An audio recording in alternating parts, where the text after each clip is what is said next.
네, 검색하겠습니다.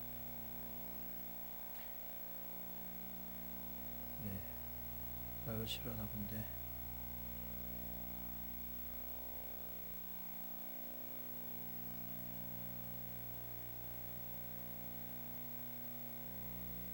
왜 안 뜨지 나는?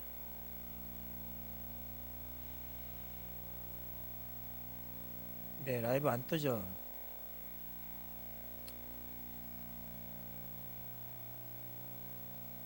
네, 라이브 뜹니다, 이제. 자, 우리 청년들 들어오시면은, 누가 들어오시는지, 네, 지난주에 우리 말씀드렸지만, 들어오시면, 우리 본인 실명이 좀 나올 수 있도록, 네, 우리 오프라인으로 오시는 분들, 네, 띄엄띄엄 사회적 거리를 유지하시며 앉아주시기 바랍니다.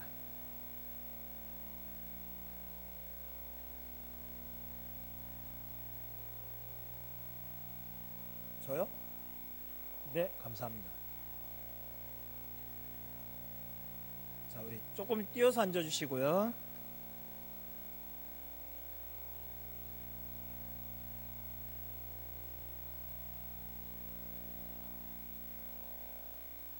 누구 오셨나요? 네.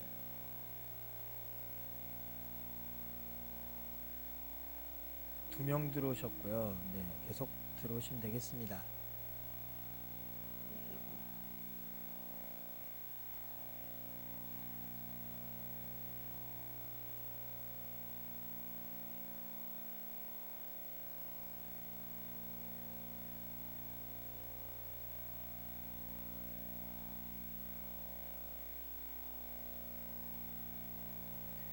네, 정병진 형제 안녕하세요. 네, 반갑습니다.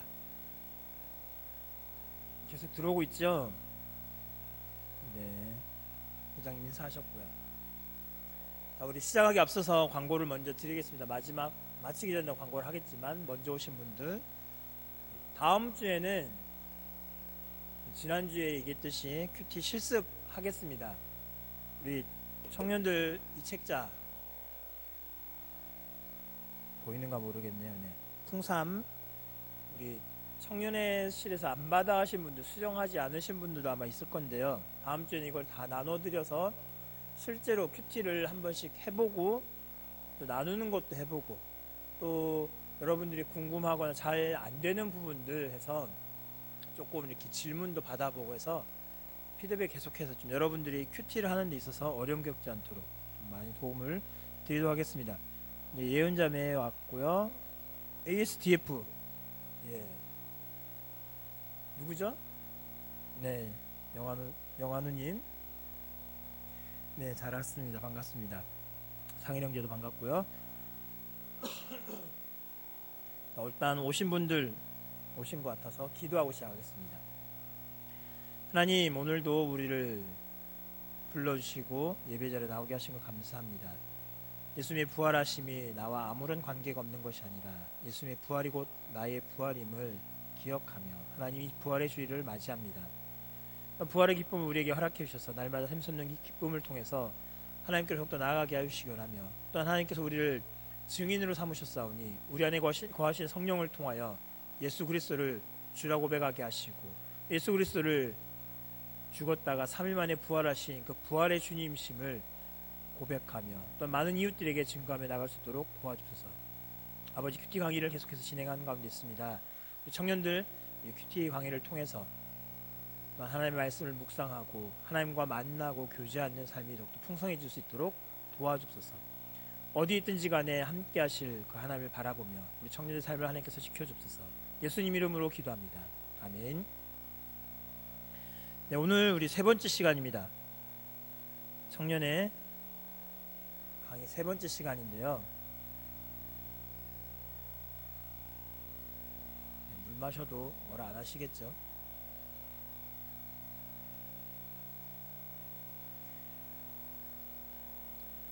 이제 아마 온라인으로 대학 수업들이 많이 진행되고 있고, 특별히 초등학교도 지금 온라인 수업을 하다 보니까 영상 보는 게 많이 힘들 수 있을 거예요. 이제는 좀 지겹다, 영상 좀 안 보면 어떨까라는 생각도 해볼 수 있겠지만, 아무튼 우리가 만날 수 있는 방법, 온라인 아니면 오프라인인데 오프라인 모임이 잘 안 되니까 지금 온라인이라도 모임을 하고 있습니다. 다음 주에는 오프라인으로 좀 오셔서 함께 좀 큐티 모임도 친교도 할 수 있으면 좋겠습니다. 화면을 좀 넘겨주시겠어요? 네, 우리 큐티 세미나 세 번째 시간입니다. 자, 우리 성경 묵상할 때 단순하게 이해하는 것만으로 그쳐서는 안 된다라는 거죠. 말씀을 읽고 나면은 이것을 나에게 어떻게 적용시키는가. 말씀은 그 당시에 있었던 사건들에 대한 하나님의 음성이었고요. 그것을 나의 음성으로 받아들이는 것이 필요합니다. 그것이 적용이라는 것이죠. 막연하게 그때 당시에 이런 사건이 있었구나, 이렇게 말씀하셨구나 라고 말한다면 그 사실과 그 사건과 나는 완전히 동떨어져 있는 거예요. 그때 하나님은 그때 하나님이고, 그때 계셨구나. 지금의 나는, 그럼 나는 어떻게 살아야 할 건데 라는 거기에 대한 답을 할 수 있어야 된다는 겁니다. 그것이 적용이라는 것이죠. 하나님은 그 당시에 이렇게 말씀하셨는데 그렇다면 나는 어떻게 반응할 것인가, 똑같은 상황 속에서 나는 어떻게 반응할 것인가가 적용이라는 것인데, 결국 이 적용을 통해서 하나님의 음성을 듣고 또 내가 하나님 내가 이렇게 살겠습니다라는 반응이 끊임없이 있어야 한다는 것입니다. 교재에 보시면 나오지만 관찰과 해석이 성경 묵상의 10%를 차지한다면 나머지 90%는 적용이다라고 말하고 있죠. 네, 이런 적용이 굉장히 중요한 것을 차지한다는 것을 보아야 됩니다. 큐티를 지난주도 아마 얘기했던 것 같은데요. 큐티, 관찰, 해석까지는 잘할 수 있어요. 적용이 문제예요, 사실. 적용이 되지 않으면은 말씀을 어떻게 살겠습니다에 대한 나의 반응이 없다면 이거는 그냥 뭐 문학책을 분해하는 거, 문학 시간에 선생님들 풀이해 주시죠. 그때의 고어가 어떻게 사용되었고 문장들이 이랬으며 상황이 시대가 이랬다라는 것들을 이해하는 것과 성경을 그런 문학적 방식으로 접근해 가는 것과 별반 차이가 없다라는 겁니다. 다른 것이 있다면 묵상에서는, 성경에 이렇게 큐티에서 다른 것이 있다면은 결국 적용이라는 것이죠. 내가 어떻게 할 것인가, 과거의 사건과 현재의 사건, 이것을 매치하는 게 적용입니다. 내려와서 보면은 두 종류의 무신론자가 있습니다. 첫 번째는 이론적인 무신자입니다.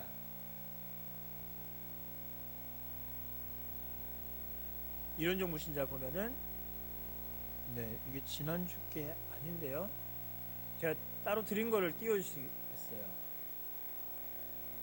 네, 일단 계속 진행하겠습니다. PPT 내용 좀 바꿔주세요. 자, 두 종류의 무신자가 있습니다. 첫 번째 무신론자 보면 로마서 10장 14절에 보면 그런즉 그들이 믿지 않은 일을 어찌 부르리요, 듣지도 못한 일을 어찌 믿으리요, 전파하는 자가 없이 어찌 들으리요라고 말합니다. 말 그대로 복음에 대해서 전혀 모르는 사람이에요.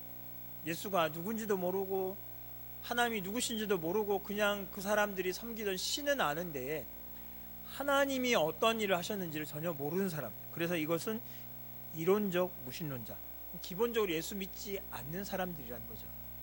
그런데 우리 중에 실존론적 무신론자가 있다라는 거예요. 그게 뭐냐면은 야고보서 2장 17절 말씀처럼 이와 같이 행함이 없는 믿음은 그 자체가 죽은 것이다 라고 말씀합니다. 행하지 않는 거예요. 말씀을 들었는데 행하지 않는다. 이것은 실존론적 무신론자. 또 한 가지 야고보서 2장 26절에 보면 영혼 없는 몸이 죽은 것 같이 행함이 없는 믿음은 죽은 것이니라 라고 말씀하는 것. 예, 그것이 결국 행함이 없기 때문에, 행하지 않기 때문에 믿지 않는다라는 것과 똑같다라는 얘기죠. 저는 이제 뭐라고 해야 되죠? 받아들이는 것에 대한 것을 예를 들 때 엘리베이터 이야기를 많이 합니다. 여러분, 엘리베이터 타면은 어떻게 반응하죠? 내가 집에 가려고 하는데 우리 집이 14층에 있다. 그럼 엘리베이터를 몇 층을 누르죠? 14를 누를까 안 누를까요? 두려워 떨면서 누르나요? 잘못 누르면 우리 집 못 간다 생각하면서 그렇진 않잖아요. 엘리베이터 타서 우리 집 14층에 있으면 당연히 탁 타자마자 엘리베이터 14를 탁 누르고 기다립니다. 휴대폰을 보던가 거울을 보던가 뭘 할까 막 생각 여러 가지 하면서 엘리베이터가 14층에 갈 때까지 기다린다라는 거예요. 혹시 그런데 이런 사람 있나요? 엘리베이터 탔어요. 14층 우리 집인데 저거를 눌러야 될까 말아야 될까 고민하는 그런. 아니면 엘리베이터가 있는데 엘리베이터를 타는 것이 아니라 계단으로 14층까지 걸어서 올라가는 거예요. 엘리베이터 못 믿겠다. 저게 언제 어떻게 무너질지 모르니까 떨어질지 모르니까 난 불안해서 걸어가야겠다 라고 하는 사람이 있나요? 지금은 그렇지 않지만 옛날에는 아마 그랬을지도 몰라요. 과연 엘리베이터가 14층까지 올라갈까라는 생각을 하면서 안 누른 사람도 있을 테고, 또한 엘리베이터가 그 줄이 끊어져서 내가 떨어져 죽으면 어떡할까라는 두려움 있는 사람은 걸어서 올라간 사람도 있었을 것입니다. 그러나 지금은 어때요? 지금은 그렇게 다니는 사람은 없지요. 엘리베이터를 타면 당연히 14층 누르면 14 간다는 거. 서울에 롯데가 지은 몇 층짜리죠? 100 몇 층짜리죠? 아세요? 청년도 한번 답을 아시는 분 답을 좀 올려주시겠어요? 채팅란에 몇 층이에요? 잘 모르겠네. 저는 130층인가? 100 몇 층? 113층인가? 네, 우리 청년들 뭐 말씀과 기도에만 전무하다 보니까 서울에 뭐가 있는지 전혀 관심이 없죠. 아무튼 서울에 보면은 굉장히 높은 빌딩이 있습니다. 그 빌딩에 갈 때도 어떻게 해요? 엘리베이터를 누르잖아요. 엘리베이터 타서 자기가 예를 들어서 100층에 산다. 100층 버튼을 딱 누르잖아요. 무서워서 못 가겠다. 100층까지 걸어서 올라가요? 아니라는 거죠. 믿으니까 갈 것을 알기 때문에 누르는 거예요. 마찬가지입니다.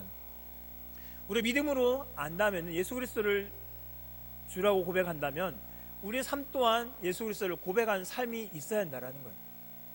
엘리베이터를 타서 그 버튼을 누르면 간다라는 것을 알면은 버튼을 누르듯이 예수를 그리스도로 고백한다면 내 삶도 버튼을 누르는 삶이 있어야 한다라는 거예요. 그것이 적용이라는 것입니다. 적용이 없으면 알고만 있는 거예요. 엘리베이터를 타지를 않는 거예요. 걸어서 100층까지 가는 겁니다. 내가 힘들어도 걸어서 가지 뭐. 불안한데. 그러나 우리가 예수를 주라고 진정으로 고백한다면 우리 실천적인 삶 속에서도 무신론자가 아니라 고백하는 삶이 우리 가운데서도 있다라는 것입니다. 자, 적용이란 것이 무엇일까요? 적용은 하나님의 말씀을 통해서 우리의 세계관과 가치관, 삶을 변화시키는 겁니다. 우리의 삶은 한정되어 있어요. 내가 생각하는 건 항상 딱 고정되어 있습니다. 하나님이 원하시는 방법이 있지만, 그러나 우리는 우리의 습성에 따라서 자기가 생각하는 것이 옳다, 내 생각이 최고다라는 것이 우리에게 항상 박혀져 있어요. 그러나 이것을 바꿔야 한다는 것이죠. 하나님의 관점에서 나 자신을 보아야 되는 것, 사실 그렇지 않습니다. 나 중심적으로 보는 데에 이것을 바꿔가야 한다는 것이죠. 두 번째로 하나님을 기쁘시게 하는데 우리 초점을 맞춰야 되는데 사실 그렇지는 않지요. 어떻습니까? 우리 기도할 때, 기도하면 우리 보통 이렇게 기도하죠. 하나님, 내가 생각하는 게 이게 있어요. 하나님은 하셔야 돼요. 내가 계획했으니까 하나님 따라오세요. 하나님 뜻이 중요하지가 않아요. 내 생각이 중요한 거예요. 내 마음이 중요한 거예요. 그래서 하나님은 나에게 항상 초점을 맞춰주셔야 되고, 내가 말하면 하나님은 거기에 따라와야 되는 램프의 진이와 같은 분이 우리 하나님이실까요? 하나님이 그렇게 되신다면 우리 하나님 굉장히 바쁘실 거예요. A란 친구가 B란 친구를 싫어해서 하나님 B란 친구 좀 어떻게 해주세요. B란 친구는 A란 친구를 싫어하기 때문에 B가 A한테 하나님 B 좀 어떻게 해주세요. A 좀 어떻게 해주세요 라고 말한다면 우리 하나님은 여기저기 음성을 다 들어주셔야 하기 때문에 굉장히 좀 난처하실 부분도 있을 겁니다. 그러니까 우리의 삶은 하나님께 초점을 맞춰야 한다는 겁니다. 그렇다면 이제 어떻게 적용할 것인가 라는 질문을 좀 던져봅시다. 적용할 때 우리에게서는 먼저 개인적으로 적용해야 된다는 거예요. 다른 사람, 말씀을 읽고 내가 이렇게 살겠습니다라고 고백하는 것이지, 말씀을 읽고 누구는 이렇게 살아야 돼, 우리 회장님은 이렇게 살아야 되고, 우리 총무님은 저렇게 살아야 되고, 회계님은 이렇게 살아야 돼, 나는 내 마음대로 라고 말한다면 이것은 올바른 적용이 아니라는 것입니다. 그리고 두 번째로, 개인적인 것 넘어가서 이제 구체적으로 가야 돼요. 너무 두리뭉실했던, 오늘 친구를 위해서 기도해야지 끝이면은 너무 두리뭉실하다라는 거예요. 그런 것이 아니라 조금 더 자세하게, 그래서 실제적으로 들어가야 한다는 거죠.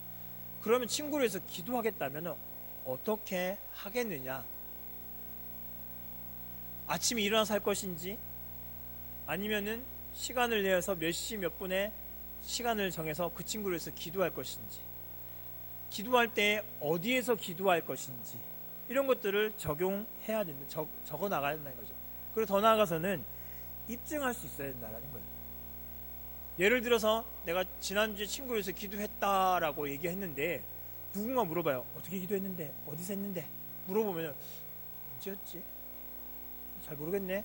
아무튼 했어 라고 말하면은 입증할 수가 없잖아요. 언제, 어디서, 내가 무엇을 할 것인지를 자세하게 적는 것이 필요합니다. 그러면 이것들을 하기 위해서는 우리는 어떻게 보아야 되냐면은 적응에 필요한 방법도 좀 찾아봐야 된다. 먼저 하나님과 나와의 관계, 이것을 좀 살펴봐야 됩니다. 하나님이 나에게 원하시는 것, 십자가를 끄듯이 위에서 아래로 내려올 때 하나님과 나 사이의 관계, 하나님과 사람과의 관계를 보면서 하나님이 원하시는 것이 무엇일까라는 적용을 찾아보고요. 두 번째로는 이웃과 나, 그럼 내가 사람에게 어떻게 다가갈 것인가 라는 질문도 던져봐야 됩니다. 더 나아가서는 나에게서 나는 내 삶을 어떻게 변화시켜 가실 것인가 라는 것에 대해서 이렇게 삶을 돌아보아야 한다는 겁니다. 이렇게 적용을 했다면 이것을 이제는 나눠야 돼요. 나누지 않으면 사실 쉽지가 않아요. 이것이 뭐랄까요, 나누지 않으면 지금 나오겠지만 실패한다라는 겁니다. 자기 혼자서 해야지라고 했지만 나누지 않으면은 점검할 수 있는 방법이 없어요. 그러다 보니까 그냥 바쁜데 넘어가지 라는 일들이 많아집니다. 그러다 보니까 적용이 잘 안 돼요. 그런데 매주마다 누군가와 나눠야 된다라는 이러한 좀 부담감이 있다면 우리는 움직일 수밖에 없는 거예요. 학교에서도 마찬가지죠. 시험을 치기 때문에 공부를 하는 것이지, 시험을 안 친다면 우리가 공부를 열심히 할까요? 시험이란 제도가 있기 때문에 이 사람이 열심히 공부했는가 안 했는가를 따져가면서 이 사람의 학업 성취도를 알아가듯이 우리의 삶 속에서도 나눔을 통해서 내가 말씀대로 살아가느냐 살아가지 않느냐를 점검해 볼 수 있다는 것입니다. 그래서 큐티 이 나눔을 통해서는 서로의 신앙을 세우고 함께 기도하면서 공동체를 세워갈 수 있습니다. 그렇다면은 몇 명 정도가 필요하냐면요, 3명에서 5명 정도 필요하고 특별한 친구와 나눔을 가지면 좋을 것 같습니다. 또한 우리 개인적으로 주중으로 하루를 정해서 나눔을 만드는 것이 좋겠습니다. 이것이 우리 잘 되지 않으니까 우리는 어떻게 하죠? 주일날 우리 조별 모임을 하죠. 조장 모임을 통해서 조별로 모임을 가지면서 이 모임을 통해서 함께 말씀을 나눌 수가 있습니다. 그래서 결국 나눔은 성전으로서 공동체 함께 자라가도록 만드는 좋은 역할을 하고 있습니다. 제가 좋아하는 성경 구절입니다. 에베소서 2장 21절에서 22절인데요. 그 안에서 건물마다 서로 무엇하여서요? 뭘까요? 서로 연결하여 주 안에서 성전이 되어가고 너희도 성령 안에서 하나님이 거하실 처소가 되기 위하여 그리스도 예수 안에서 함께 지어져 가느니라 라는 말씀입니다. 교회라는 것이 개인 한 사람으로 이루어지는 것이 아니라는 겁니다. 이 당시에 있었던 건축 양식을 살펴보면 로마의 건물을 보면 아치형으로 되어 있어요. 아치형 이 벽돌이 있는데요, 이 벽돌이 혼자서는 아치 모양을 만들 수 있을까요? 못 만든다는 거예요. 서로가 버티는 거예요. 서로가 연결해서 버텨가는 거예요.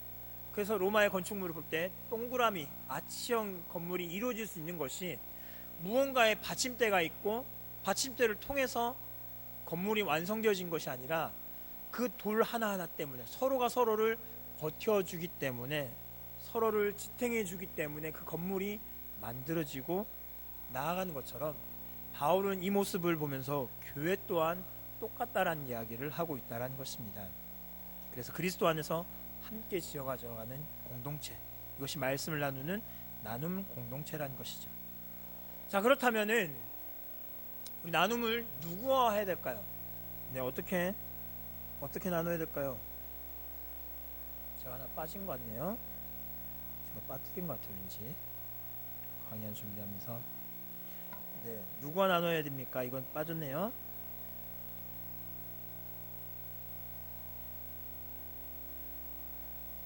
네, 빠졌습니다. 죄송합니다. 자, 가정에서 모임을 만드는 것, 그리고 소그룹과 소속교회, 단체와 함께 만들고, 그 다음 불신자들 전도해서 모임을 만들고, 학교 직장에서 모임을 만드는 것, 이런 모임들을 내가 만들 수 있는 모임, 내가 가는 곳에서 모임을 만들면 된다는 거예요. 유대인들은 자기의 터전이 잡히면 그곳에 항상 회당을 짓습니다. 모여서 말씀을 함께 나누고 교제한 장소를 만드는 것이죠. 그것과 마찬가지로 큐티를 통해서도 우리가 함께 이 말씀을 나눌 수 있는 모임 장소들을 만들면 된다라는 것입니다. 자, 다시 넘어가서요. 우리 어떻게 나눌까요? 어떤 일들 가운데 하나님이 어떻게 개입하셨는지, 하나님의 개입하심, 이것들을, 역사하심들을 함께 나누는 것입니다. 그리고 가급적이면은 구체적으로, 아까 말씀드렸던 적용을 할 때에 적용은 두리뭉실하게 대충 하는 게 아니라요, 실질적으로 자세하게 어떻게 했는지를 적고 나누는 것이죠. 그다음에 우리 실천할 때에 잘 되는 것도 있을 거예요. 그러나 실패했을 수도 있을 거예요. 예를 들어서 오늘 친구에게 꼭 전화하기로 했는데, 그래서 그 친구를 격려하기로 말씀을 통해서 묵상하면서 그렇게 다짐을 했는데 못할 수도 있어요. 내가 잊어버릴 수도 있어요. 바빠서 잊어버릴 수도 있을 테고, 아니면은 그냥 다른 일 하다 보니까 거기에 신경이 빼앗겨서 못할 수도 있습니다. 그런 경우도 나눠도 됩니다. 또는 말씀대로 적용을 했는데, 그 친구를 권면했는데 친구로부터 권면해서 고마워하고 위로받는 것이 아니라 도리어 내가 상처를 입을 수도 있을 거예요. 그런 일들도 함께 나눠주면 좋습니다. 그리고 부담 주지 않게, 이거 무슨 얘기냐면은 비밀스러운 얘기예요. 너무 비밀스러운 이야기, 나만 알고 있는 비밀인데 다른 사람이 알기엔 좀 부담스러운 일들을 너무 나눈다면 부담이 되겠죠. 반대로 우리가 큐티를 나눌 때에 나의 어느 정도 해당되는 비밀을 나눌 거예요. 내가 말씀대로 지키기 위해 살기 위해서 다른 사람에게는 이야기하지 않았지만 이 모임 속에서는 이 모임을 믿고 내가 터놓는 것이 있을 텐데 그것을 서로 이야기하지 않아야겠죠. 자, 그 다음에 나눔에 있어서 과장되는 것들, 그리고 설교식으로 하는 것은 옳지가 않습니다. 큐티 나눔은 말 그대로 나눔이에요. 그런데 나눔보다 본문을 묵상한 것, 오늘 본문에서는 어떤 단어가 많이 쓰였고 많이 쓰였던 목적은 이것을 가지고 있다 하면서 그 본문에 대한 관찰과 해석이 주가 된다면, 나눌 때에 그것을 주로 나누는 것이 아니라요, 적용을 나누는 거예요. 말씀이 나에게 어떻게 와닿는지, 하나님 나에게 어떻게 말씀하신지를 이야기해야 되는데, 그것이 아니라 본문을 읽고서 그 본문을 본인이 해석하고 관찰한 그 내용만을 강조한다면 사실은 그것은 바른 적용과 나눔이 아니라는 것입니다. 그 다음, 너무 과장하는 건 좋지 않습니다. 솔직하게 하세요. 하나님 앞에서 자기가 만난 이야기를 해야 되지, 막 없었던 이야기들도 막 갑자기 하나님이 내게 이렇게 말씀하시더라 이런 식 이야기를 한다면 곤란합니다. 자, 그 다음에 비판, 이런 것도 좀 자제해야겠죠. 큐티 나눔하면서 이 친구에게 말했더니 이 친구가 굉장히 나를 무시하더라. 진짜 기분이 안 좋았다. 이런 식의 이야기도 옳지가 않습니다. 자, 나눔의 중요성은 동참하기예요. 누군가 나누면은 우리는 어떻게 해야 될까요? 들어야 돼요, 안 들어야 돼요? 들어야 되잖아요. 그런데 내 얘기 아니니까 막 친구 옆에 사람 뭐 했냐 하면서 막 물어보고 소곤소곤 이야기하고, 그것은 옳지가 않다라는 것입니다. 큐티를 한다면, 나눈다면 함께 나눌 수 있도록, 함께 이 사람이 무엇을 말하는지 들어줘야 한다는 겁니다. 내가 들을 때 다른 사람도 듣겠죠. 내가 안 들으면 그 사람이 내 얘기할 때 안 들을 거예요. 똑같다라는 겁니다. 내 얘기 싫어하는 사람, 내 얘기 들어주기 싫어하는 사람, 나 또한 들어주기 싫어준다는 것을 생각해 보면서 함께 동참할 수 있는, 그리고 가능하면 그 사람이 나눌 때에 끼어들지 마세요. 이야기 막 하고 자기 나눔을 이야기하고 있는데 갑자기 다른 질문 던지고 그래서 어떻게 됐는데 말을 자꾸 끊어버리면 나눔이 제대로 진행되지 않습니다. 그렇게 하시면서 함께 나누면 되겠습니다. 자, 그렇다면 나눔의 순서를 함께 좀 보겠습니다. 먼저 찬양을 해야겠죠. 찬양을 통해서 우리 마음을 열고요. 두 번째는 기도. 하나님, 말씀을 나누려고 합니다. 우리의 마음을 열어주시고 은혜를 누리게 하여 주옵소서라고 기도해 주시면 됩니다. 그리고 나눔을 시작하면 되겠고요. 꼭 순서는 정해져 있지 않습니다. 여러분들께서 뭐 본인이 인도하시는 분이 먼저 하시던가, 아니면 누군가가 가위바위보 해서 순서를 정하든가, 어쨌든 마음이 가시는 분부터 해서 순서를 정해서 나누면 되겠습니다. 그리고 나눔이 다 끝나면 서로를 위해서 기도하는 것들이 필요합니다. 중보기도를 하기도 하고요, 아니면 통성으로 나눴던 사람들이 말씀도 잘 살 수 있게 하고 기도하든가 등등의 기도들을 통해서 이렇게 모임들을 마치면 되겠습니다. 마친 이후에 교제를 간단하게 나누면 될 것입니다. 그렇다면 이 나눔에 대해서 어떤 유익이 있는지 좀 볼까요? 나누면은 어떤 유익이 있을까요? 먼저는 하나님이 우리를 어떻게 인도하시는지를 볼 수 있게 된다는 거예요. 말씀 묵상을 하면서 처음에는 잘 느껴지지 않아요. 하나님이 도와주셨구나라는 것을 그냥 막연하게 우리식 표현으로 한다면 재수라는 것들이 많이 있을 수 있어요. 그런데 말씀을 묵상하다 보면은 그것이 재수가 아니라는 게 알게 되는 거예요. 이게 아침에 말씀을 보았던 건데 하나님이 이렇게 해주시네 라는 것들이 연결이 되는 거예요. 그러면서 하나님이 나와 함께 하시는구나 라는 것들을 보게 된다라는 겁니다. 꼭 성경에 나왔던 굉장히 큰 일들, 막 환상적인 기적들이 일어나거나 있을 수 없었던 일들이 일어나는 것을 보고서 하나님이 도우셨다라는 것이 아니라 내 삶 속에서 잔잔하게 역사하시는 그 하나님을 우리가 만날 수 있다는 것이죠. 두 번째는 우리의 우선순위가 바뀐다는 겁니다. 내가 어떻게 살 것인가 라는 질문을 던져보면서 처음에는 나 중심에서 이제는 바뀌어서 이제는 하나님에 대한 삶을, 하나님을 바라보면서 하나님 이것을 기뻐하시는구나, 이렇게 살아야겠구나 라는 것이 체계적으로 쌓여가면서 이제는 하나님 중심의 삶이 살 수 있게 됩니다. 그리고 세 번째, 임재, 적용을 통한 감사와 기쁨, 신앙생활이 증진되는 것을 볼 수가 있고요. 네 번째는 치유와 상담, 나눔을 통해서 영적 침체에서 회복되는 것들.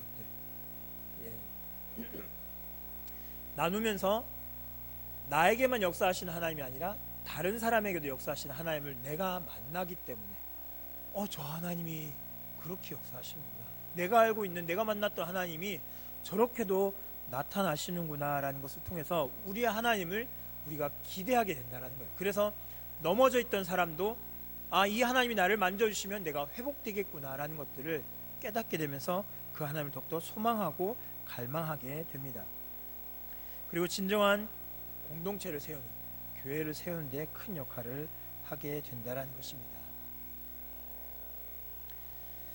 자, 기도를 한다면 이제는 우리 이렇게 됩니다. 기도라는 것이 뭐냐면은 하나님을 바꾸는 게 아니에요. 우리 생각해 보는 것은 일반적인 기도, 안 믿는 사람들의 기도와 우리의 기도가 별반 다를 게 없어요. 비나이다 비나이다 하면서 뭐라고 얘기해요? 우리 첫째가, 우리 막내가 이번 대학 시험에 붙게 해주세요. 수석하게 해주세요. 우리 큰아들이 대학에 졸업했는데 취직 갈 수 있게 해주세요. 우리 큰딸이 좋은 사람 만나게 해주세요. 이게 아니라는 거예요. 하나님의 앞에 우리가 기도하는 것은 하나님 뜻이 무엇입니까? 라는 거예요. 하나님 내가 어떻게 할까요? 라는 것을 질문을 던지는 것이 기도라는 겁니다. 예수님이 기도 항상 그러셨죠. 겟세마네에서 예수님 어떻게 기도하셨나요? 예수님 기도하실 때에 아버지의 뜻대로 되기를 원합니다. 원하건대 나의 원대로 마옵시고 아버지의 뜻대로 되게 하여 주옵소서라고 예수님 기도하셨다라는 거예요. 예수님 분명히 잡히면은 겟세마네 동산에서 기도하실 때 잡히면은 모욕을 당하시고 죽임을 당하셔야 되는 것들까지 다 알고 계셨어요. 그럼에도 불구하고 예수님 뭐라고 기도하셨냐면 싫어요 라는 것이 아니라, 하나님 다른 방법 없어요 라고 질문하는 것이 아니라, 그래도 하실 수 있다면 옮겨주시되 그러나 꼭 이렇게까지는 아니고 하나님의 뜻대로 되어지기를 원합니다 라고 기도하셨던 것이 예수님이시라는 겁니다. 그래서 기도는 하나님과 시간을 함께 보내는 것, 그리고 하나님을 알아가는 것, 그분의 뜻을 음미하는 것이다 라는 것입니다. 그래서 기도할 때 우리 순서를 보면은요, 먼저 다가가십시오. 하나님께 다가가야 됩니다. 기도할 수 있는 시간을, 기도할 수 있는 상황을 만드는 것이 중요해요. 하나님 앞에 다가가는 것도 필요하다라는 거죠. 두 번째로는 인식해야 됩니다. 하나님이 계시다는 것. 그래서 우리가 기도할 때 가장 먼저 뭐라고 해요? 하나님 하고 부르잖아요. 안 그래요? 하나님 감사합니다. 살아계신 하나님, 우리에게 날마다 함께 하시는 하나님 하면서 항상 우리 하나님을 부릅니다. 하나님이 계시다는 거 우리가 고백하는 것이죠. 인식하는 것. 그리고 기도의 순서대로 감사하십시오. 예수님이 하셨던 것처럼요. 기도할 감사하시고, 그 다음에 용서해 주세요. 자백하시고요. 그 다음에 우리의 필요한 것들을 구하면 됩니다. 기도할 때 유의할 것들이 있어요. 무엇이냐면은 틀에 매이지 않게 해야 된다는 거죠. 여러분 혹시 누군가 만날 때 보통 격식을 갖추지요. 그러나 중요한 일이 있을 때 어떻게 합니까? 격식이 필요하나요? 예를 들어서 어떤 사람이 걸어가고 있어요.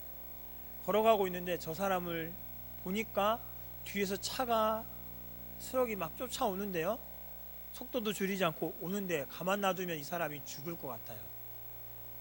그러면은 저기요 여보세요 라고 부르나요? 격식을 갖춰서 저 잠시만요 좀 문제가 있습니다, 시간 좀 내주시겠습니까? 라고 부르나요? 그렇지 않지요. 소리를 지르든가 어떻게 해서든지 그 사람이 경각심을 느끼도록 그 사람을 부를 거예요. 틀이 없다라는 거예요. 중요한 때는. 그렇기 때문에 꼭 기도의 기본적인 틀은 있지만 중요할 때, 예를 들어서 내가 위급한 상황 속에서 하나님께 기도할 때 하나님 감사합니다 부르고, 자리도 마련해야 되니까 조금 다듬어 놓고 무릎을 꿇어놓고 두 손을 모으고 눈을 감아야 되는데 이게 잘 안 되면 어떻게 하지 하면서 고민하지 않잖아요. 어떻게 해요? 그냥 그때 하나님 소리치지 않아요? 아이들도 어때요? 위급한 일 있으면 한마디만 하잖아요. 엄마 하고 소리 지르죠. 엄마 불러서 엄마 요 와보세요, 뭐 있어요, 이래요 저래요 라고 설명하는 게 아니라 위급할 때 그냥 말 한마디만 하죠. 엄마라고 소리 지르면 엄마가 뛰어와서 무슨 일인지 알잖아요. 똑같다라는 거. 우리 기도도 마찬가지라는 거예요. 하나님이 다 아세요, 우리 부르시는 거. 그래서 어떤 분은 주여라고 외치기도 하고요, 어떤 분은 하나님 외치기도 하고, 어떤 분은 아버지라고 외치기도 합니다. 우리의 방법은 다르지만 하나님은 다 알고 계시다라는 겁니다. 그래서 이런 틀에 매인 것들 하지 않으면 되겠고요. 두 번째로는 잡생각. 기도하면서 우리 막 생각 많이 하죠. 기도하면서 휴대폰에 뭐 했어야 된다면서 막 친구랑 얘기했던 거 막 생각나고, 이런 생각들이 많이 날 겁니다. 기도에 집중하지 않을 때에 우리에게 일어나는 많은 병폐들입니다. 또 비슷한 거예요. 기도 중에 다른 생각 또는 아이디어, 기도 막 하고 있는데 갑자기 리포트 준비 안 됐네. 기도하고 있다가 맞다, 이렇게 해봐야지. 이게 옳은 게 아니라는 거예요. 하나님과 만나는데, 하나님과 이야기 중인데 다른 일로 번뜩인다. 여러분, 부모님하고 이야기하고 있다가 갑자기 맞다, 우산 놔두고 왔다면서 우산 챙기러 가고 하면은 여러분 기분이 어떻겠어요? 누군가 여러분에게 이야기하고 있는데 여러분과 이야기를 예의를 갖춰서 잠시만요 하고 끊는 것이 아니라 맞다, 뭐 안 했다 하면서 막 그거 하러 가버린다면 여러분 굉장히 기분이 안 좋을 겁니다. 마찬가지예요. 기도할 때는 하나님과 내가 만나는 시간이고 하나님의 뜻을, 하나님의 음성을 듣는 시간이기에 하나님께 집중해야 된다는 겁니다. 그래서 아이디어나 어떤 생각들이 잘 떠오르지 않도록 가능하면 하나님께 집중하며 나아가는 것이 필요합니다. 그 다음에 중보기도를 너무 많이 하다가 시간 때문에 포기하는 것. 이게 무슨 얘기냐면은 기도 너무 장황한 거예요. 이 기도하다가 저 기도하고 이 기도하고 또 다른 기도하면서 계속 시간이 가는데 중요한 기도를 하지 않고 있다라는 겁니다. 그 다음에 마지막으로 보면은 나에 대한 불만 또는 자괴감, 이런 것이죠. 누군가 비교하는 거예요. 누구는 하나님 음성도 막 들려주시던데, 누구는 막 기도하니까 막 바로바로 응답이 되는데 나는 뭐야?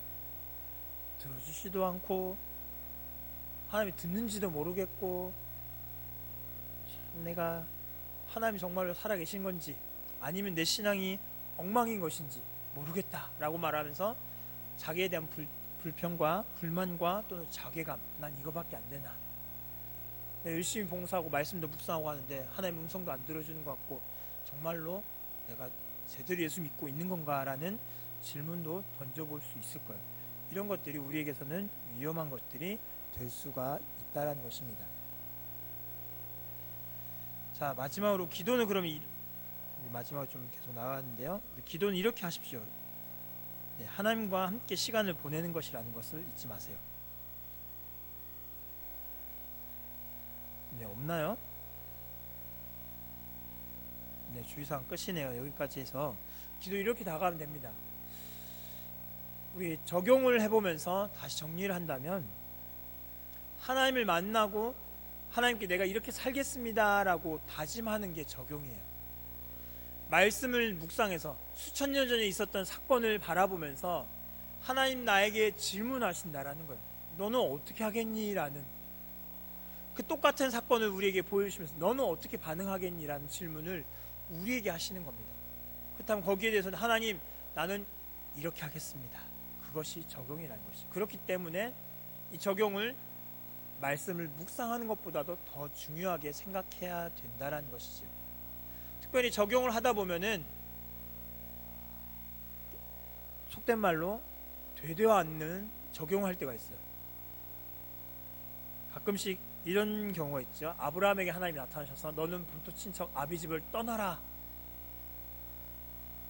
창세기 12장 1절에서요. 하나님 말씀하시는데 내가 네게 지시할 땅으로 가라라고 하신 그 모습을, 말씀을 보면서 그래, 오늘 집을 떠나자. 집을 떠나는 게 맞을까요? 아니겠죠. 우리는 가끔씩 이렇게 좀 엉뚱한 적용을 할 수도 있어요. 그렇기 때문에 나는 필요한 거예요. 내가 생각해 볼 때 너무 이상한 방향으로 적용해 나가는 경우도 있기 때문에 함께 말씀을 계속 나누다 보면 올바른 적용을 어떻게 해야 될 것인가 서로 알려주고, 내가 말하는 게 아니에요. 내가 지적하는 게 아니지만 저 사람의 나눔을 통해서 내가 잘못 적용했구나, 조금씩 깨달아가는 거예요. 그리고 수정해 가는 거예요. 그 적용이 우리에게 필요하다는 겁니다. 그리고 적용과 나눔, 그리고 기도를 통해서 또 하나님의 뜻을 묻고, 하나님 맞습니까? 틀립니까? 어떻게 할까요? 라는 질문을 끊임없이 던지면서 하나님께 우리가 가는 것입니다. 시냇가에 가보면은 돌멩이들이 많이 있습니다. 돌멩이들을 보면은 돌멩이들이 거칠거칠한 돌멩이가 많이 없어요. 돌멩이 끝들이 다 보면은 매끄러워요. 매끄러운 이유는 뭐냐면은 계속 부딪혀서 닳아 없어진 거예요.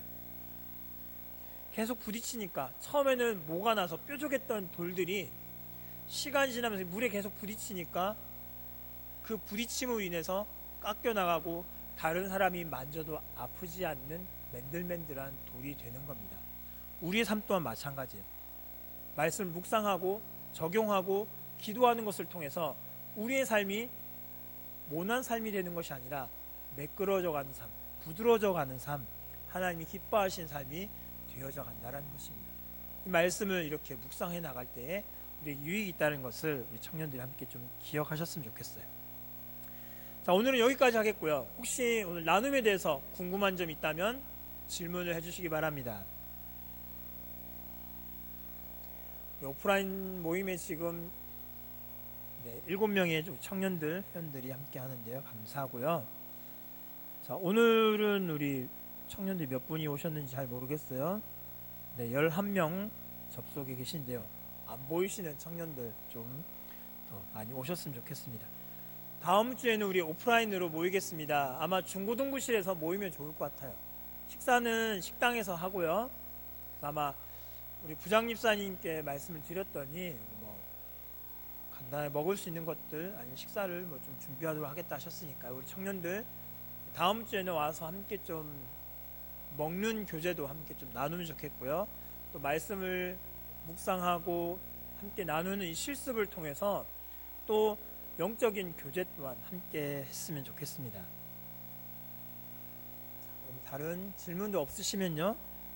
마지막 인사 한번 할까요? 청년들 한번 좀 글 한 번씩 올려주셔서 서로 반갑다는 인사도 한번 좀 나눠주시고요.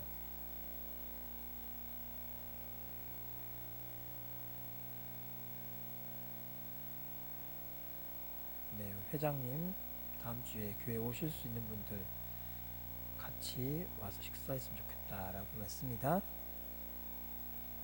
네, 상일형제 추천 감사합니다. 네, 최강 총무님 6번째 추천.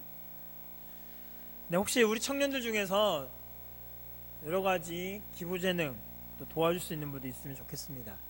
다음 주에는 개인 방송으로 넘어갈 거예요. 그래서 유튜브로 좀 연결을 하겠습니다. 본당에서 하지 않고요. 다음 주에는 중고등부에서 아마 하게 될 것이기 때문에 따로 개인 방송으로 넘어갈 것입니다.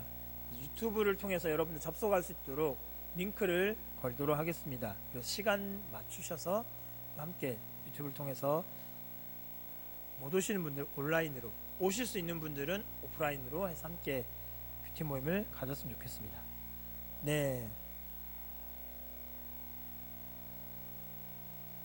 승자매 다음 주에 교회에서 만나요. 네, 녹화된 거 아마 오늘은 저장이 됐겠죠. 저장이 되면은 유튜브로 올리도록 하겠습니다. 그래서 청년들 함께 들을 수 있도록, 다시 볼 수 있도록 준비하겠습니다.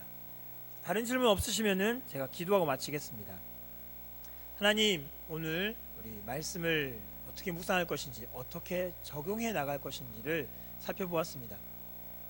하나님은 나에게 말씀하시는데 나는 아무런 반응을 하지 않는다면 그것은 옳은 반응이 아니겠지요. 하나님께서 성경을 통해 말씀하실 때 이제 내가 반응하길 원합니다.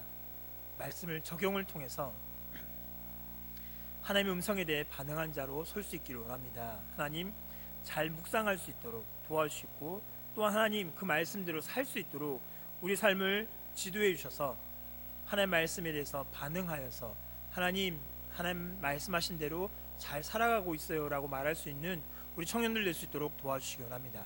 하나님, 다음 주에는 오프라인으로 모여서 함께 큐티를 실습해 보며 또 함께 나누며 교제하고자 합니다. 하나님께서 우리 청년들 건강을 지켜주시고 삶의 터전에서도 은혜를 베풀어 주셔서 이 자리에 나와서 함께 믿음의 교제를 나눌 수 있도록 은혜의 은혜를 더하여 주옵소서. 또 이 자리에 함께하지 못한 우리 많은 청년들 또한 하나님께서 기억해 주시고 이 자리를 사모하며 나올 수 있도록 도와주옵소서. 부활의 주님을 기뻐하며 즐거워하게 하시고 더욱더 하나님을 찬양하는 우리 모든 청년들 될 수 있도록 도와주시길 바라며 예수님 이름으로 기도합니다. 아멘. 모두 수고하셨습니다. 다음 주에 1시 20분에 청년실이 아닌 우리 중고등부실에서 만나도록 하겠습니다.